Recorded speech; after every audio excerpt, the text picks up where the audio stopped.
नहमदुहु व नुसल्ली अला रसूलिहिल करीम अम्मा बाद औज़ु बिल्लाहि मिनश शैतानिर रजीम बिस्मिल्लाहिर रहमानिर रहीम। मुनकरीन खुदा का मौक़िफ़ ये है कि हर शय ख़ुद ब खुद पैदा हुई, बई दलील कि अगर खुदा का खालिक कोई नहीं तो दीगर अशिया का क्यों हो। इसके मुतल्लिक़ गुजारिश ये है कि हमारे फ़हम व इदराक का दायरा बहुत महदूद है। इस कायनात में ऐसे लातादाद हक़ाइक़ मौजूद हैं जिनको समझने से हम कासिर हैं। हमारे जिस्म पर बाल कैसे उगते हैं, नाखून कैसे बढ़ते हैं, आँख कैसे देखती है, रूह क्या चीज़ है, ये कहाँ से आती है और कहाँ चली जाती है, पहले अंडा था या मुर्गी, अगर मुर्गी थी तो वो कहाँ से आई, पहला कबूतर, पहला कौवा, पहला हिरन और पहला दरख्त कहाँ से नाजिल हुआ था।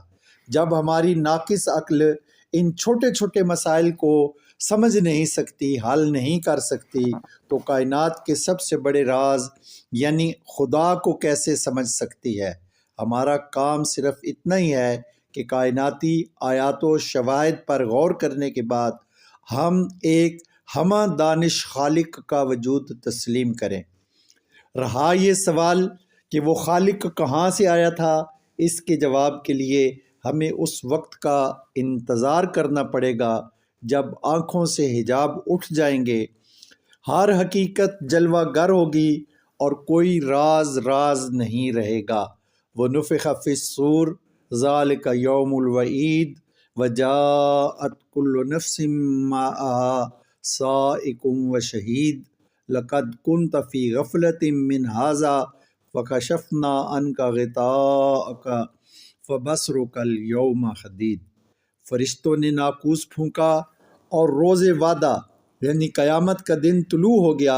हर फर्द मैशर में बई हाल वारिद होगा कि उसके हमरा एक हाँकने वाला होगा और एक गवाह भी। तुम इस सूरत हाल से बेखबर थे, सो आज हमने तमाम हिजाबात उठा दिए हैं और अब तुम्हारी निगाह बहुत तेज़ हो गई है। निगाह की इस तेज़ी का इंतज़ार फरमाइए और यकीनन वो दिन रोज़ बरोज़ करीब आ रहा है और एक दिन बग़ैर बताए अचानक सर पर वारिद हो जाएगा और उसके बाद फिर मोहलत नहीं होगी। फिर आंखें खुली की खुली रह जाएंगी, कलेजे फट जाएंगे और हर शख्स मदहोश होगा। ऐसा नज़र आएगा कि लोग नशे में हैं, लेकिन नशा नहीं होगा बल्कि अल्लाह के अज़ाब का खौफ इतना शदीद होगा कि वो लोग नशे के अंदर मालूम होंगे और महसूस होगा कि वो नशे में हैं। अल्लाह जल्ल शानु हमें इस बात को समझने की और गैब पर ईमान लाते हुए अल्लाह की ज़ात और अल्लाह की सिफ़ात, अल्लाह की इन आयात को सामने रखते हुए यकीन करने की तौफ़ीक अता फ़रमाए। इस मौजू के ऊपर जितना मवाद बयान किया जा चुका है, समझने वाले के लिए तो एक इशारा ही काफ़ी है। एक दोस्त ने मिसाल दी थी कि एक आदमी को मुक्का मारो और उसके बाद वो चिल्लाए कि मुझे दर्द हो रहा है, तो उससे पूछो कि दर्द कहाँ है, मुझे नज़र नहीं आ रहा।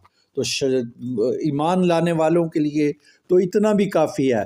लेकिन उसके बावजूद कई मिसालों से, कई आयात से, कई शवाहिद से हमने अल्लाह की ज़ात के ऊपर और वजूद के ऊपर सैर हासिल तबसरा किया है।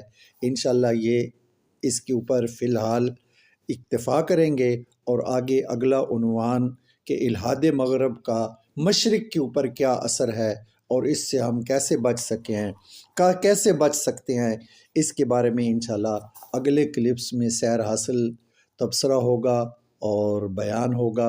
आप सब दोस्तों से दरख्वास्त है कि जिस शौक़ व ज़ौक़ से इन क्लिप्स को